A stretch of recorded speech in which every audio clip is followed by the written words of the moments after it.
Salut à tous, j'espère que vous allez bien. Je vous retrouve aujourd'hui dans cette FAQ que je vous ai partagée sur Instagram. En fait, je vous ai proposé de me poser des questions sur l'éducation, sur mes animaux, sur moi. Et puis, j'y réponds dans cette vidéo tout simplement. Voilà, donc vous êtes quelques-uns à avoir joué le jeu. Je vous en remercie. Je vais pouvoir vous répondre à ces petites questions. Ça va être sympa. Alors, une petite to-do list pour l'arrivée d'un chiot. Donc, je conseille pour l'arrivée d'un chiot un collier. Voilà, tout simplement pour mettre la médaille ou pourquoi pas acheter un collier brodé avec le numéro de téléphone du chien. Moi personnellement j'utilise la deuxième option puisqu'en fait la broderie ne disparaît pas alors que la médaille malheureusement on peut souvent la perdre. Ensuite on a investir dans une laisse, dans une longe. Donc en termes de longe, moi je vous conseille d'investir dans une longe d'au minimum 5 mètres. Moi personnellement j'ai une longe de 5 et 10 mètres. Vous pouvez aussi investir sur une petite laisse quand vous allez en ville par exemple. Quoi d'autre? Ça va être coussin et puis jouets d'occupation bien sûr. Alors vous pouvez utiliser des petits jouets. Et puis aussi des jouets d'occupation type tapis de fouille. Je vous remets d'ailleurs dans le petit i le tuto que j'ai fait à ce sujet-là.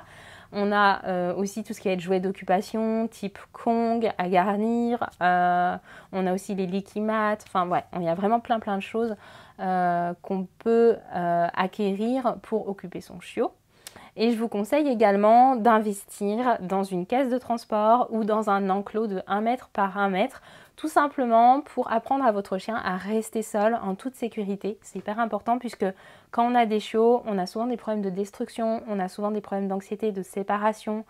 Et ça peut être vraiment un outil merveilleux pour nous aider à cette gestion. Donc ça pourrait en faire une vidéo complète. Il y a vraiment plein de choses à dire, donc voilà.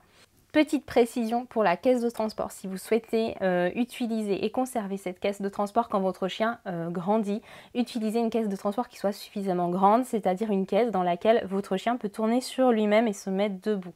Voilà, ça c'est vraiment super important pour son confort. Et une autre petite chose, on ne laisse pas un chien toute la journée dans un enclos, dans une caisse de transport. Voilà, il faut vraiment être raisonnable en termes de temps pour le chien. Et puis après, j'espère que j'oublie rien, on a tout ce qui va être gamelle, etc. Mais au final, on n'a pas besoin d'acheter trop de choses et aussi trop de jouets. Voilà, on peut être minimaliste. Ensuite, à quel âge peut-on commencer le clicker avec un chiot? Eh bien, à partir du moment en fait où il rentre dans sa famille, on peut y commencer à utiliser le clicker, il n'y a pas de souci avec ça. Il faut juste faire en fait attention à ce que notre chiot ne soit pas surpris par le bruit que va émettre le clicker. Il y a en effet des clickers qui sont très bruyants, qui sont un petit peu agressifs au niveau de l'oreille. Donc quand on clique, on va faire attention déjà à cliquer loin de l'oreille de nos animaux. Donc ça c'est important. Et si ça surprend le chiot, s'il paraît gêné, etc., qu'il émet par exemple des signaux d'apaisement, de type flairer le sol, se lécher le bout du nez, etc., c'est peut-être qu'il est inconfortable. Donc n'hésitez pas en fait à utiliser un clicker plus silencieux de type clicker ou e-click. Je vous remets les liens en barre d'infos.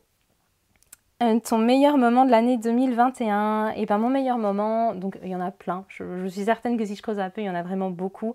Là je vais plutôt parler du côté professionnel.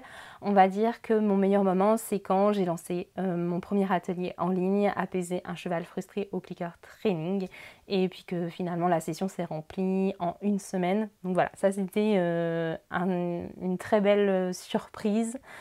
Voilà. Ta plus grosse victoire pour l'instant?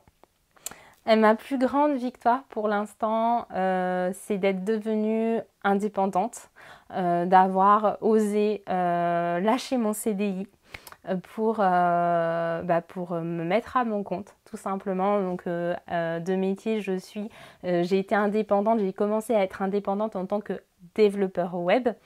Et aussi en tant que créatrice d'objets pour animaux de compagnie, donc c'est-à-dire que j'avais ma boutique en ligne où je vendais dessus des colliers sur mesure pour chiens, des coussins sur mesure pour chiens, etc. Voilà, donc la boutique en ligne, je ne l'ai plus, mais ça a été un super beau projet pendant plus de 3 ans. Et voilà.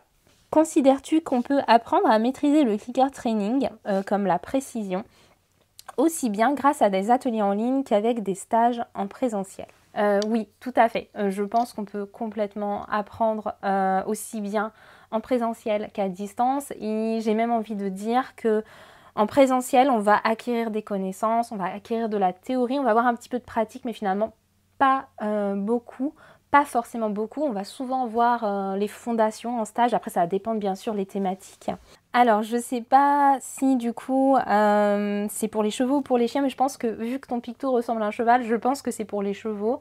En tous les cas, c'est sûr, pour les chevaux, pour moi, c'est beaucoup plus facile à distance. Pour le cheval tout simplement, parce que déplacer un cheval c'est compliqué.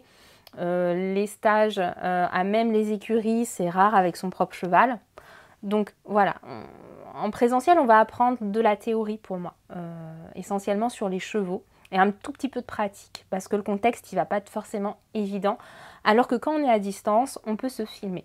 Voilà, et ça c'est quelque chose que je partage dans absolument tous mes ateliers, c'est de se filmer pour la simple et bonne raison qu'en se filmant, on peut déjà prendre beaucoup de recul.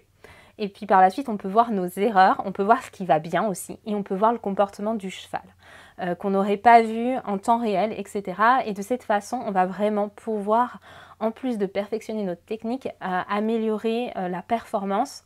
Donc la performance entre guillemets, dans le sens où on va pouvoir rectifier beaucoup plus facilement et on va pouvoir voir le comportement de notre cheval et se dire ok, là en fait ça va pas du tout ce que je suis en train de faire, puisque mon cheval il émet des signaux, il fouille la queue par exemple, ou il a les oreilles, il a les traits sur sa tête qui sont vraiment très marqués, signe de tension. Donc voilà, filmer pour moi ça donne plein d'indications et c'est pour ça que je dirais plutôt à distance. Et bien écoutez, c'est terminé ici, j'espère que ça vous aura plu. Si c'est le cas, n'hésitez surtout pas à mettre un petit j'aime. Si j'ai oublié des questions ou si vous en avez d'autres, ben, n'hésitez pas à le mettre sous cette vidéo et puis je pourrai refaire une prochaine vidéo. Et puis voilà, n'hésitez pas à vous abonner à la chaîne si ce n'est pas encore fait. Et de mon côté, je vous dis à jeudi prochain dans la prochaine vidéo.